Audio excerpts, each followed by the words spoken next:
Welcome to the Essence of Health Tea Time Podcast. I am your host, Dr. Shayla Toombs Withers.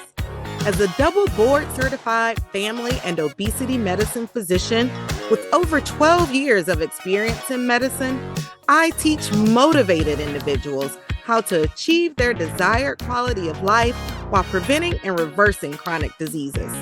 It's tea time. I'm excited to announce that our group metabolic coaching program, the Mind Body Balance Collective, has started, and we are ready for you to come and join us. Within this monthly program, we'll work together to not only develop your personalized plan to improve your condition of insulin resistance, lower your blood sugar, lose weight, re-energize your body, and keep you feeling your best self, but we'll also get you off of that fat diet hamster wheel for good by giving you a sustainable plan that actually works within your busy schedule to keep you in good health. And best of all, you'll be amongst a safe, encouraging group of cheerleaders there to support you along the way. The Mind Body Balance Collective is where you want to be. Head on over to drshayla.com/MBBC to enroll now, and let's get started today. It's tea time. A widely known fact that is also the sobering truth is that cardiovascular disease is the leading cause of death in the United States. Even more shocking, while we often think of heart disease as a man's problem, it actually kills more women than all forms of cancer combined. Did you know that cardiovascular disease claims the life of one woman every 80 seconds in the United States? An episode of the Essence of Health Tea Time podcast is typically 15 to 20 minutes long. Now you do the math on that. While this information may sound frightening, today's episode is not about doom and gloom. I'll be spilling the tea on lipid testing, what your standard cholesterol test may not be telling you. Here's the crucial point. The American Heart Association tells us the simple truth that most cardiovascular diseases can still be prevented with education and healthy lifestyle changes. And I agree.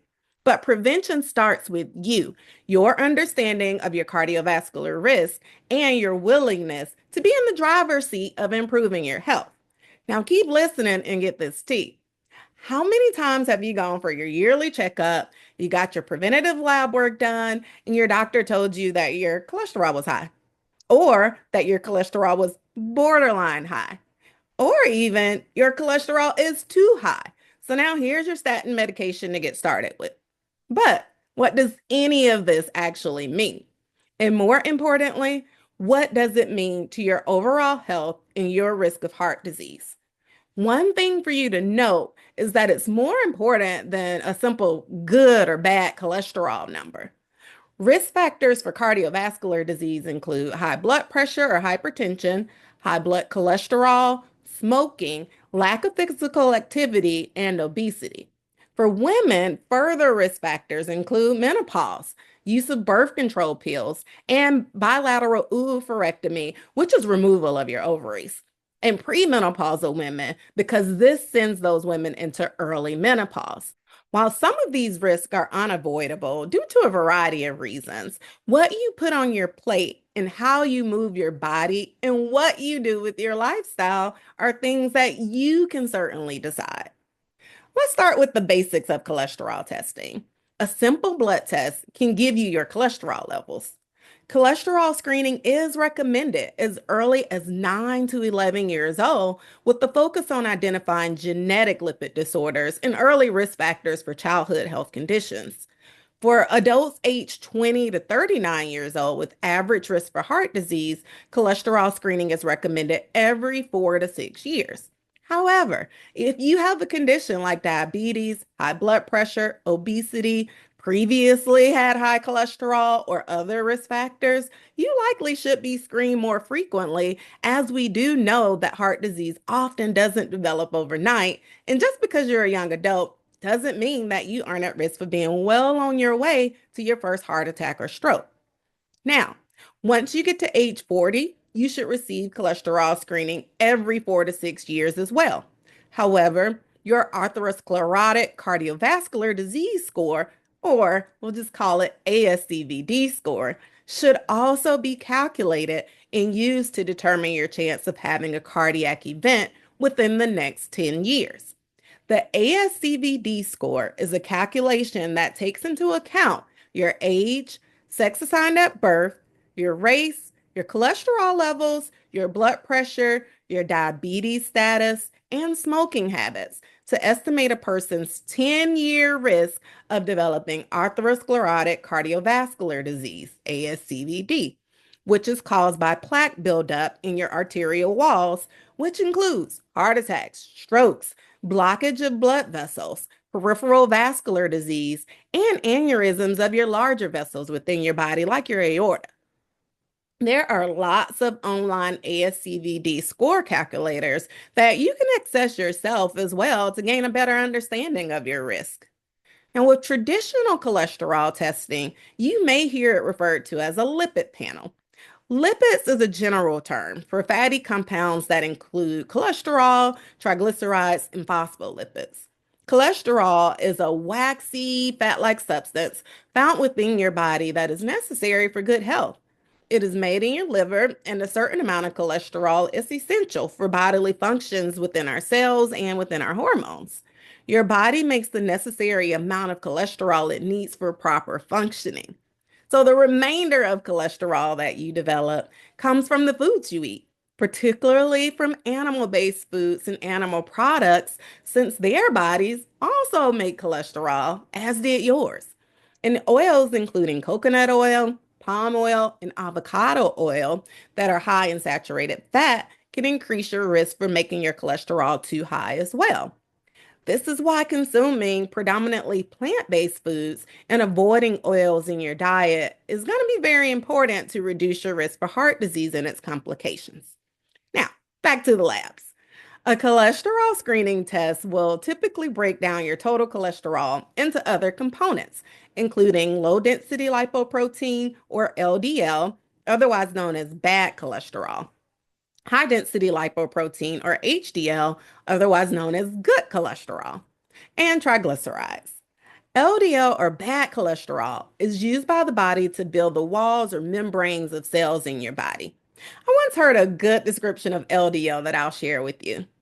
Think of the LDL particles in your body as tiny delivery trucks that are responsible for carrying cholesterol through your bloodstream, which is the highway for your body. These trucks are supposed to deliver cholesterol to your cells to help your body with those necessary functions like building cell membranes and producing essential hormones. But here's the problem. When there are too many of these LDL particle trucks on your blood vessel highways, they can start causing traffic jams. Now, folks, I'm originally from Atlanta, so I've seen my fair share of traffic jams. And for anyone who has been sitting in traffic, you've witnessed the calamity that can happen. Well, within your blood vessel highways, when the LDL particle trucks get backed up because there are simply just too many of them on the road, then some of these trucks crash into your artery walls, dropping and losing some of their cholesterol cargo along your blood vessel highway, which can build up over time into what we call plaque formations. The more buildup in your blood vessels, now the highway is blocked and blood can't flow freely, leading to those cardiovascular events, depending on which vessel highways are affected, including heart attacks and strokes. Here's where HDL or good cholesterol comes into play. So HDL is your street sweeper crew. The HDL comes along, cruising through your blood vessel highways, picking up that excess cholesterol that the LDL particle trucks just littered along the highway, and the street sweeper crew take it back to your liver for processing. This is why having a high HDL is actually a good thing, because the more cleanup crews you have along the blood vessel highway, the better maintained your highways will be to allow that blood to flow freely. Now, for women, get this tea. Research shows that women typically have higher HDL levels than men before menopause, thanks to estrogen. Estrogen acts on the liver, stimulating it to produce more good cholesterol or HDL and lowering bad cholesterol or LDL, giving some protection from cardiovascular disease. However, as estrogen levels drop for women as we enter menopause, it also affects this cholesterol balance, which is one reason why cardiovascular disease risk actually increase during this time. So it's important to maintain good overall health because while you can't stop your natural progression to menopause, being aware of its impact can help guide your health and wellness decisions. If you're frustrated with your weight, taking more medications than you'd like to, have been told that you are at risk for the development of a chronic preventable disease, or just are not feeling in the best of health, then I'm talking to you. Why? Because you're tired of fat dieting. You know it's time for a change, and you want a sustainable plan to improve your health. If you have found yourself at this place in life, well, I have developed a program that's just for you. It's called The Essence of Health, and it's your prescription for transformation. My goal with this program is to give you the tools needed to create sustainable lifestyle changes within a group coaching setting, along with one-to-one individualized coaching to give you a personalized path to health that's just for you. The benefits are priceless, so join today. Head on over to eohcoaching.com to learn more. The essence of health is in you. Let's get back to our lipid panel. Triglycerides are also a type of fat and are part of our lipid panel. However, they have a bit different function in our bodies. While cholesterol is used to build cells and hormones, triglycerides are more focused on energy storage. When you eat, your body will use the calories that it needs for functioning, and it will convert any excess calories it doesn't need to use right away into triglycerides. The triglycerides are stored in your fat cells. The stored triglycerides are later released by your hormones to use for energy between meals. But here's the process tea. High triglycerides can be a sign that your lifestyle and your dietary habits may need some refinement. If you regularly eat more calories than your body needs, particularly from those processed high carb foods, the good stuff, the chips, the cookies, the packaged snacks, crackers, soda, you may develop high triglycerides, also known as hypertriglyceridemia. Overindulgence in alcohol can also contribute to this as well. Now, you may be wondering, why does any of this matter? It matters because remember, triglycerides are still fat, and too high levels of triglycerides can cause some serious health problems, including hardening of the arteries or thickening of the artery walls, which increases your risk of stroke, heart attack, and heart disease. Very high triglyceride levels can also cause acute inflammation of the pancreas, known as pancreatitis. Extremely high triglyceride levels can affect your body's ability to properly break down fats, leading to a condition called multifactorial chylomicronemia syndrome, which can cause symptoms like short-term memory loss, swelling of your liver and spleen, significant stomach pain, and skin changes. So this is not a game, folks. This is why triglyceride levels can sometimes be the first sign that your lifestyle really needs some immediate adjustments. These four values of knowing your total cholesterol, your LDL, your HDL, and your triglycerides can be evaluated further by your doctor to help even more with determining your cardiovascular disease risk by looking at the ratios of how one of these values compares to the other. For instance, the total cholesterol to HDL ratio. If we were to compare your total cholesterol number to your HDL number, this would be a strong predictor of your overall cardiovascular health. Think of it this way.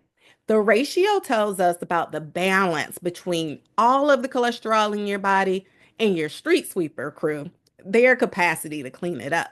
If your total cholesterol is a bit higher than normal, but your HDL is also adequately high, you may have enough street sweepers to keep your highway blood vessels maintained. But if your HDL is too low, your risk for those traffic buildups on your blood vessel highways will be higher. You can calculate your own total cholesterol to HDL ratio by dividing the total cholesterol number by your HDL number. Optimally, you want this ratio number to be equal to or less than 3.5, as this level or below is associated with a lower risk of coronary heart disease. Your triglyceride to HDL ratio is another important comparison. This ratio is particularly useful in assessing your risk of cardiovascular disease and insulin resistance. Remember that high triglycerides typically are associated with dietary intake of highly processed carbohydrate foods. And higher triglyceride to HDL ratios often indicate insulin resistance, which can lead to inflammation and increased cardiovascular risk. So, this ratio is a pretty powerful indicator of both. Now, to calculate your triglyceride to HDL ratio, divide your triglyceride number by your HDL number. Optimally, you want this ratio number to be equal to or less than 1.5. Another important comparison that can come from your lipid panel is your LDL to HDL ratio. This tells us the balance of bad cholesterol to good cholesterol and is a significant predictor of cardiovascular risk. Remember that when you have all of those cholesterol-filled LDL particle trucks on your blood vessel highways, you want to make sure that you have enough street sweeper crew members or HDL to keep your blood vessel highways maintained and functioning for proper blood flow. Optimally, you want this ratio number to be equal to or less than 2 for reducing your cardiovascular risk. Now, as with many things in science and in medicine, research continues to emerge with more advanced testing that can be done with cholesterol to further determine our cardiovascular risk. Think of the previously discussed lipid panel as your open window, and these more advanced tests as more of your telescope lens to give you more detailed information about your cardiovascular health. Several advanced lipid tests can be performed, including apolipoprotein B, lipoprotein A, small dense LDL cholesterol, lipoprotein associated phospholipase A2, and high sensitivity C reactive protein. I'm going to break these down a bit for us. Apolipoprotein B gives us insight into the total number of actual plaque-causing particles you're carrying in your bloodstream. It gives us a further breakdown of the types of LDL particles circulating in your body, including very low density lipoprotein or VLDL and intermediate density lipoprotein or IDL. Think of it this way. Apolipoprotein B takes our LDL particle trucks where they're going. So it's sort of like the wheels on the truck. The apolipoprotein B wheels, however, only lends itself to helping the LDL trucks, not the street sweeper crew. But because the apolipoprotein B wheels are helping the LDL trucks, it can further assess how heavy or how dense the LDL is that is being carried through our blood vessels, which in turn can give even more information regarding just how bad your LDL cholesterol actually is, because apolipoprotein B is specifically telling us how many of your trucks are actually dropping those plaques along your blood vessel highways.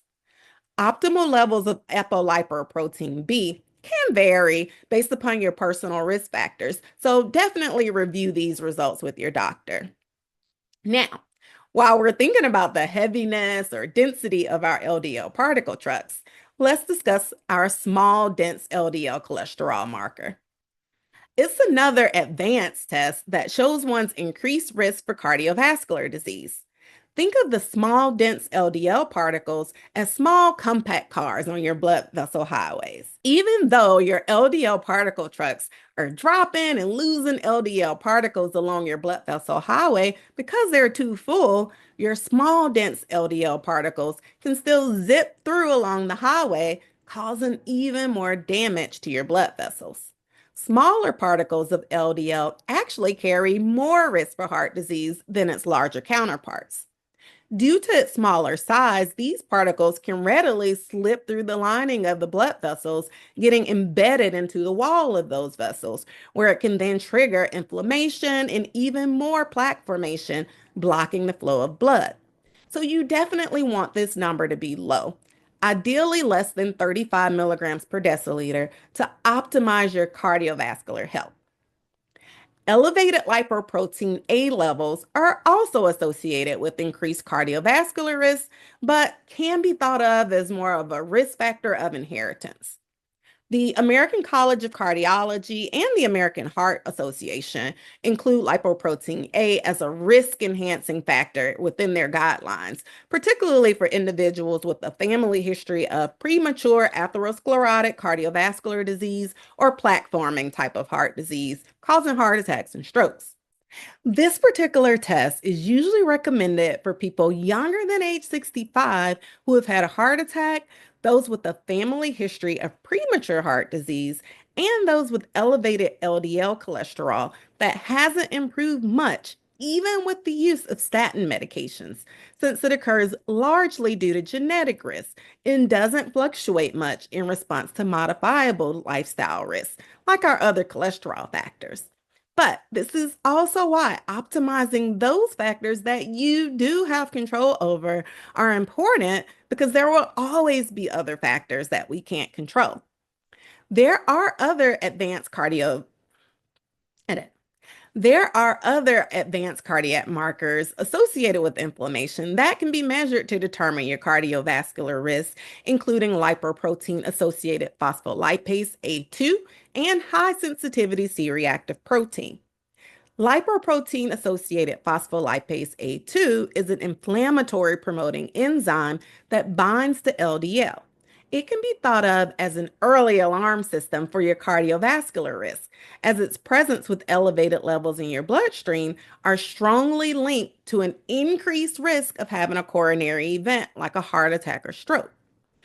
Now, while not strictly a lipid test, high sensitivity C reactive protein is crucial in advanced cardiovascular testing because it measures inflammation throughout your body.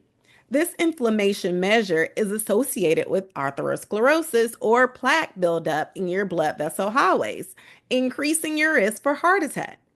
Elevated high sensitivity C reactive protein can also be an indication of increased risk for diabetes, which is also a risk factor for heart disease. High sensitivity C reactive protein is stratified into three risk categories. Low risk is going to be less than one, average risk is going to be 1 to 3, and high risk is going to be greater than 3. Individuals in the high risk greater than 3 category have 2 times the risk for cardiovascular events compared to those in the lower risk category. Now, you might be wondering when you may benefit from having these advanced tests beyond the typical lipid screening recommendations. Based upon current research, you may benefit if you have a family history of early heart disease, your standard lipid panel results don't quite align with your overall health picture, and you and your doctor may be weighing the risk and benefits of medication therapy. You have autoimmune conditions or chronic inflammation, you're approaching or going through menopause, or if you have unexplained cardiovascular symptoms despite normal basic lipid panels. When it comes to improving your cholesterol levels and reducing your cardiovascular risk, there are several medication options available, including the popular known statin medications. But I won't go into medication options on this episode, but stay tuned to a future episode and I'll dive into the available options. But now, here's the inspirational tea that you should make sure you understand is that cardiovascular disease is largely preventable, particularly in women. Nearly 75% of coronary heart disease cases can be prevented with better lifestyle choices such as not smoking, exercising regularly, and eating a healthful plant-forward diet. Now, let's dive into what I would consider the most empowering part of our discussion beyond just that knowledge that you've gotten. Because knowledge is power, but now here's how you can actively improve your cardiovascular health through lifestyle choices, particularly through a whole food plant-based diet, exercise, and stress management. Let's talk about the whole food plant-based nutrition. Now, research has shown that a properly planned whole food plant-based diet can reduce your bad cholesterol significantly and even in just a few weeks. But this is the fascinating part is how it works just on multiple levels. So one is the fiber intake within plant-based foods. Plant-based foods are rich in fiber that work together for your heart health. Plant-based foods also carry insoluble fiber that's helpful for your gut health and gut bacteria, which we now know is crucial in our cardiovascular health, in our brain health, in our mental health, in our weight management, in so many things. So, to get more fiber within your diet, you want to focus on unprocessed whole grains because remember, we talked about those processed carbohydrates contributing to your higher triglycerides.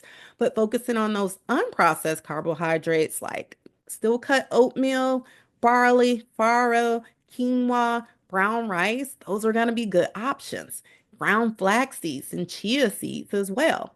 Dark leafy greens and beans. These are all great options to give you healthful plant-based fiber that's going to be for your heart health and for lowering your cholesterol and cardiovascular risk. The other key component to plant-based foods are that they contain phytosterols, which are actually cholesterol fighting type of nutrients found in plant-based foods. So it's like having natural cholesterol medicine, if you will. The best sources for these are once again going to be those dark leafy green vegetables, nuts and seeds like almonds and walnuts, avocado, which is a healthful source of fat, not avocado oil, because remember what we discussed with the oils and your triglycerides.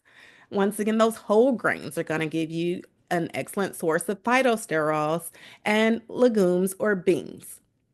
Another key component in those plant-based foods are going to be the antioxidants that you're going to get, which is going to be helpful in fighting oxidation from the bad cholesterol because oxidized LDL or oxidized bad cholesterol can be dangerous for our arteries and increase that inflammation and those hardening of our blood vessels. So foods that are high in those protective antioxidants are going to be berries, especially blueberries and strawberries, because those antioxidants are actually in the natural pigment of those fruits. Your dark leafy greens, you hear a resounding theme here, eat the dark leafy greens. And then other colorful vegetables, because those antioxidants are within the pigment of those vegetables.